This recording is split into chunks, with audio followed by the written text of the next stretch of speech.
आइए दोस्तों, आज हम एसएससी स्टेनो की तैयारी हेतु कुछ महत्वपूर्ण शब्दावली को देखते हैं। तो इसमें जो पहला शब्द है वो है शब्द षड्यंत्रकारी। तो षड्यंत्रकारी को हम इस प्रकार लिखेंगे, षड्यंत्रकारी।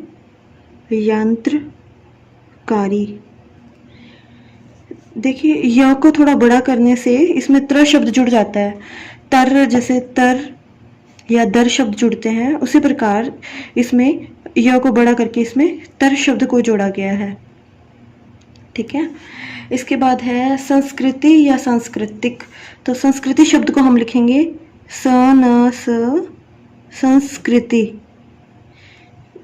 और अगर सांस्कृतिक लिखना है तो हम इसे लिखेंगे सांस्कृतिक।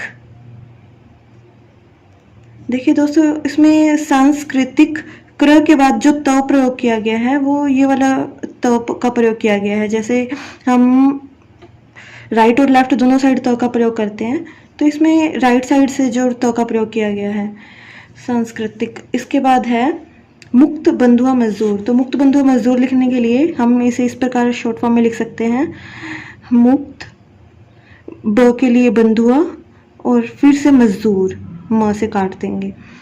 इसे आप चाहे तो पूरा भी लिख सकते हैं, जैसे मुक्त बंधुआ, ध है, ध का डैश है और डबल मात्रा है। जैसे उआ प्रयोग हुआ है, दो साउंड आ रहे हैं, तो इसे डबल मात्रा का प्रयोग करके बंधुआ और मजदूर, मजदूर इस प्रकार से कर सकते हैं। चाहे तो आप ऐसे इस ज का भी प्रयोग कर सकते हैं, मजदूर। लेकिन अच्छा होगा अगर आप इसे शॉर्ट फॉर्म में लिखें, जैसे अभी बताया गया है कि मुक्त बंधुआ और मजदूर से इस प्रकार से आप कोड बना ले तो ज़्यादा बेटर होगा। उसके बाद है गुट निरपेक्ष। तो गुट निरपेक्ष के लिए जैसे हम लिखेंगे गुट और न से काट देंगे, गुट निरपेक्ष। और अगर गुट बाजी लिखना चाहते हैं तो हम लिखेंगे गुट और ब से काट देंगे, क्योंकि देखिए ये जो वर्ड्स हैं ये पेयर में हैं, क्योंकि गुट के साथ निरपेक्ष का भी प्रयोग होता है और गुट के साथ बाजी का भी प्रयोग होता है। तो इसलिए हम इसे शॉर्ट सेकंड वर्ड से फर्स्ट वर्ड को काट के इजीली इस वर्ड को बना सकते हैं। इसके बाद है विचार विमर्श। तो विचार विमर्श के लिए हम लिखेंगे, शॉर्ट फॉर्म में बना सकते हैं विचार और विमर्श। ये जो छोटा व प्रयोग में होता है उसका प्रयोग किया गया है, अथवा आप ऐसे भी कर सकते हैं, व को 2 बार लिख के विचार विमर्श, शॉर्ट फॉर्म में आप इस प्रकार प्रयोग करिए। उसके बाद है पुनर्विचार। तो पुनर्विचार के लिए प, न, र और चार, इस प्रकार से आप शॉर्ट फॉर्म में पुनर्विचार शब्द को बना सकते हैं। उसके बाद एक शब्द आता है समस्या का समाधान। ये भी प्राय हमें हमेशा इकट्ठा ही देखने को मिलता है। इस शब्द को भी प्राय हमने इकट्ठे ही देखा है, तो इसका इकट्ठा शॉर्ट फॉर्म में बना सकते हैं स, म और स, जिसे आराम से पढ़ सकते हैं, समस्या का समाधान। इसके बाद है स्रोत। तो स्रोत के लिए स को बड़ा करेंगे, त्र शब्द जुड़ेगा और फिर त का आंकड़ा दे देंगे, स्रोत।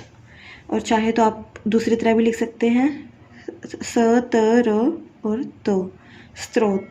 ये राइट साइड से त का प्रयोग करते हुए मैंने बनाया, आप चाहे तो लेफ्ट साइड से भी बना सकते हैं। इसके बाद है उदाहरण या उदाहरणार्थ। तो उदाहरण शब्द के लिए हम वैसे तो कोड का भी प्रयोग होता है, जैसे आपको पता है एक र शब्द है, उसको जब हम अप टू डाउन वाला र यूज़ करते हैं, क्योंकि र 2 प्रकार का, एक ये वाला और एक इस प्रकार से प्रयोग होता है र। तो अगर र शब्द को इस प्रकार प्रयोग किया जाए, अर्थात पढ़ा जाएगा लाइन के ऊपर अतिरिक्त और लाइन काटने पर उदाहरण, यानी अर्थात, अतिरिक्त और उदाहरण। तीसरा जो शब्द है ये वाला जो लाइन काट कर लिखा था, इसे लिखा जाता है उदाहरण। तो इस प्रकार हम उदाहरण के लिए कोड का प्रयोग भी कर सकते हैं, जिससे लाइन काट कर सीधा हम उदाहरण लिख कर, उदाहरण। तो इसी प्रकार अगर हमें उदाहरणार्थ लिखना हो तो इसके लिए हम प्रयोग करेंगे, कंप्लीट शब्द का प्रयोग कर सकते हैं, उदाहरणार्थ। ठीक है। और आप चाहे तो अगर आप अपने कन्वीनियंस के लिए शॉर्ट फॉर्म में भी लिख सकते हैं, अपना पर्सनल कोड बना सकते हैं, ताकि, लेकिन आपको पढ़ने में इजी होना चाहिए। जैसे उदाहरण का आप लगाकर इसके छोटा सा अगर इसके साथ थ शब्द का प्रयोग जोड़ दे तो उदाहरणार्थ भी आप पढ़ सकते हैं। ठीक है। इसके बाद है हतोत्साहित।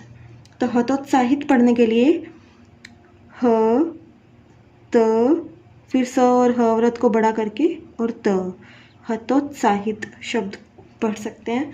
इसके बाद है प्रोत्साहित। तो प्रोत्साहित पढ़ने के लिए प्र त स और ह का व्रत और त, प्रोत्साहित। इस प्रकार से हम इस शब्द को पढ़ सकते हैं। इसके बाद है पंचवर्षीय योजना। तो पंचवर्षीय योजना 5 लिखकर उसको व और य से काट देंगे। तो इस प्रकार से पंचवर्षीय योजना के लिए शॉर्ट कोड बनाया जा सकता है। आप चाहे तो आप इसे कंप्लीट भी लिख सकते हैं।